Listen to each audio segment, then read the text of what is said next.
Hi, welcome to the Dahlia Society. My name's Kristen and today I'm here to share with you my latest make, which is the Friday Pattern Company's Westcliff dress.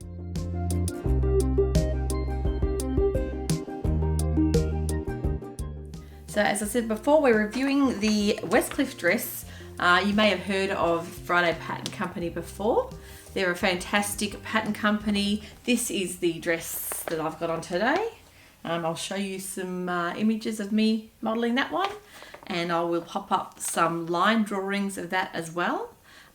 This is a downloadable version. You can also buy the paper version. Okay, so that one is the shorter version. Mine has actually got the longer version with the tier on the bottom, so it's quite easily adaptable. So the features of the Westcliff dress would be the crossover front, which is a full coverage crossover front, so it's not going to be gaping. It's quite a firm fit, holds you in. It's actually classed as a faux wrap dress, so it's not going to be gaping or unraveling as you walk, because the bottom half of the dress is all sewn up, so it's just the top half here. So the Westcliff has two different cup sizes, so you can either go for the B or the D cup, so that's quite a good feature, I think, because it saves doing full bust adjustments. The Westcliff dress comes in sizes extra small to 4 extra larges, so that's fantastic, and it's quite an inclusive pattern company. One of the great bonuses about the Friday Pattern Company is the fact that they donate 5% of their proceeds to some of the top world's charities, and they rotate those. So everything on their website, you can actually see on their Give It Back part of their website. Each pattern, you'll see where the proceeds go. So your small, like 5% of that pattern cost will then go to whatever corresponding charity they've put with that. So I think that's fantastic. So the motto of Friday Pattern Companies is that they are minimalist patterns and they are meant to be easy sews. And I have to say, this one was so much easier than what I was expecting. I don't know why I was expecting it to be a little bit more difficult. And you'll see on their website, there are so many like basic styled patterns that you could actually inject your own creative like hacks into. And there's a blog on their website as well that shows you all the different hacks people have done. I think that's fantastic because it allows you the opportunity to put your own personality into the garment. So if you can see a basic building block there as far as patterns go, and then you can add or subtract what you want to put into that garment. So the Westcliff dress, there's two options. This was the longer maxi version. I actually made this from a Ponte fabric from Spotlight. You can see it's just quite a thicker kind of knit. It has the gather on the yoke, which is actually a really nice feature, and having the different, as I said, the different cup sizes allows you to fully drape it around without any gaping at all. Because if you are like me, you don't want anything too gapey if you're going out for everyday wear. It's okay for an evening gown, but I prefer to have more of a full coverage through the day, or if I'm out and about, I don't want the dress to be flying open in the wind and that sort of thing. So that to me is a bonus, to have the top half crossed over and holding you in, and then the bottom half just the normal sewn up sides. The Ponte fabric, as I said, it gives it more of a structured, stabilized look.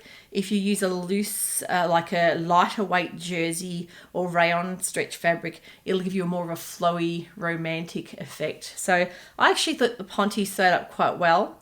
One of the requirements is to have 20% stretch. And if you don't know how to measure your stretch, I will show you a little tip that I've found in the Tilly and the Button stretch book. In Tilly and the Button stretch, it shows you how to measure your stretch. So if you're out and about shopping for fabric and you don't have that written in front of you, if you're shopping online, it'll usually say the amount of stretch it's got. But if you're out and about and you can't find on the roll of fabric where it says, you can actually get a little ruler with you. You can stretch the fabric. If you have 10 centimeters of fabric, and bring it to the 10 centimeter spot on the ruler, and whatever that fabric stretches past the 10 centimeters will be the amount of stretch. So if it stretches an extra 3 centimeters, that will then say it's got 30% stretch. If it's 2 centimeters past the 10 centimeters, it'll be 20% stretch. If it's 5 past, it's 50%, and so on. So it's quite easy to work out. Some knits have got both like two-way stretches, and that's fine. You can actually work with that as well. So yeah, it really depends on the look that you want to give the garment, because the fabric can really affect the whole look of the dress. And the more heavier weight I actually love that if it's the maxi dress as well, because it gives that stabilized bottom. It's not going to blow up in the wind, and I did quite a thick hem on mine as well, so it gives it that nice sort of almost like a drapey but more of a bouncy effect to that bottom ruffle. So I think the pattern is fantastic, and as I say, beginner friendly as well. The pattern itself was really easy to assemble. I think I did the maxi version in just under, actually more like 2.5 to 3 meters. I made the large.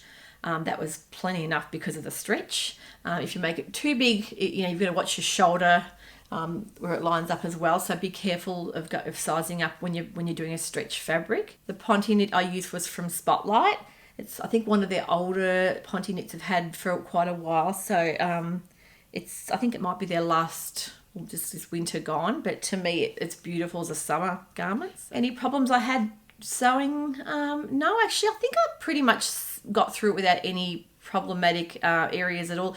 The only thing I would say to watch if you're a beginner or a newbie sewist is when you're putting your binding on, you must make sure that you pin it. And the way I do that is I try and measure it out with the pins. So I might, if I've got the length of the binding to the neck, I'll measure the halfway point, pin it, and then the ends and pin them. And then what you have to do is stretch the binding as you're sewing it to the bust line area, because the binding is shorter than the actual dress itself. So you want to make sure you're stretching slightly as you're sewing, and that way it gives that kind of gathered effect.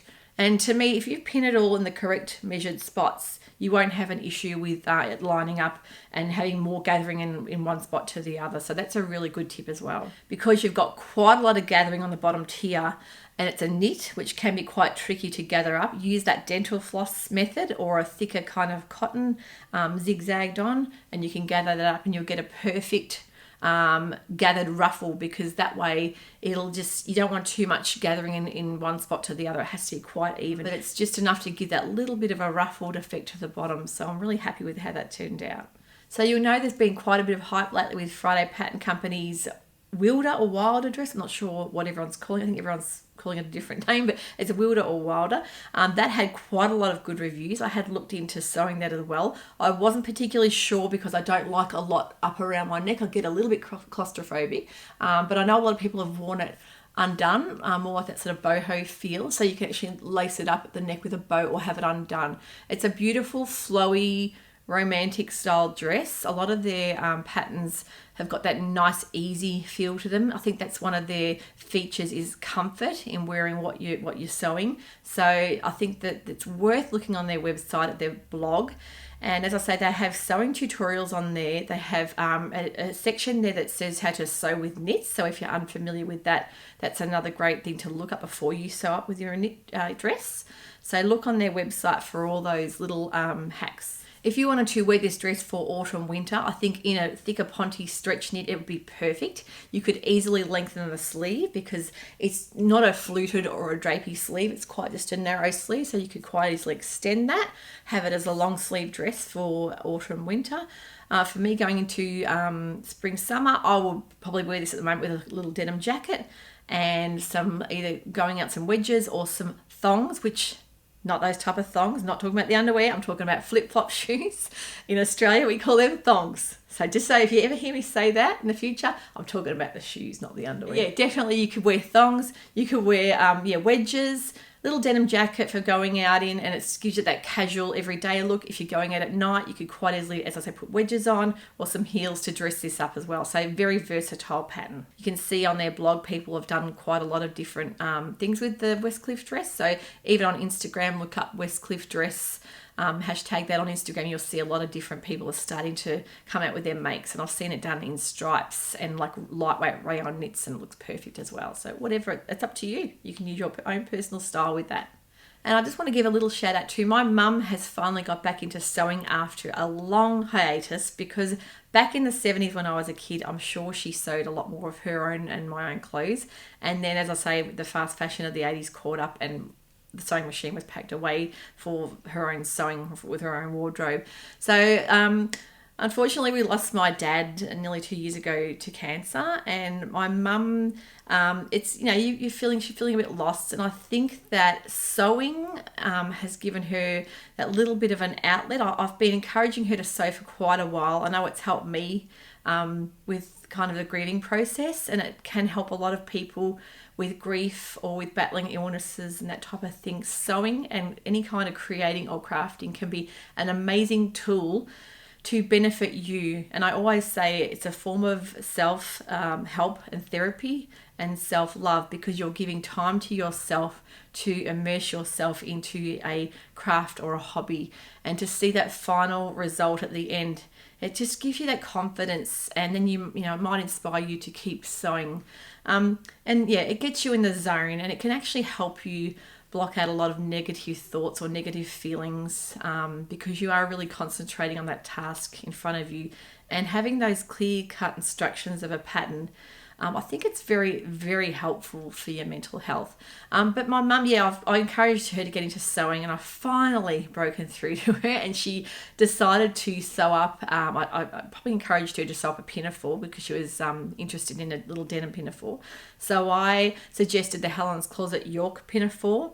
And I just showed her, like, as I said, she's already done sewing in the past, but, not too much. So I helped her cut the garment out, and she took it home, and I was so impressed with what she came out with. She even did like stitching around the edges, fancy top stitching.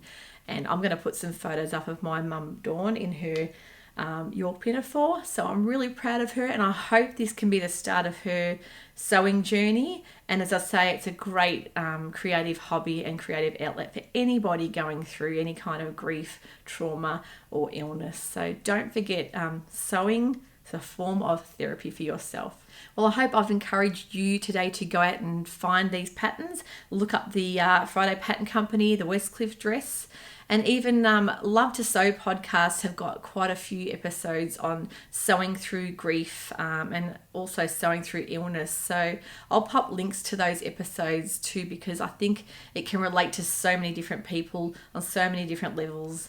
Sewing can be fantastic for that. So thank you for watching. If you liked what you saw today, don't forget to click and subscribe to my channel. Leave a like if that's what you enjoyed.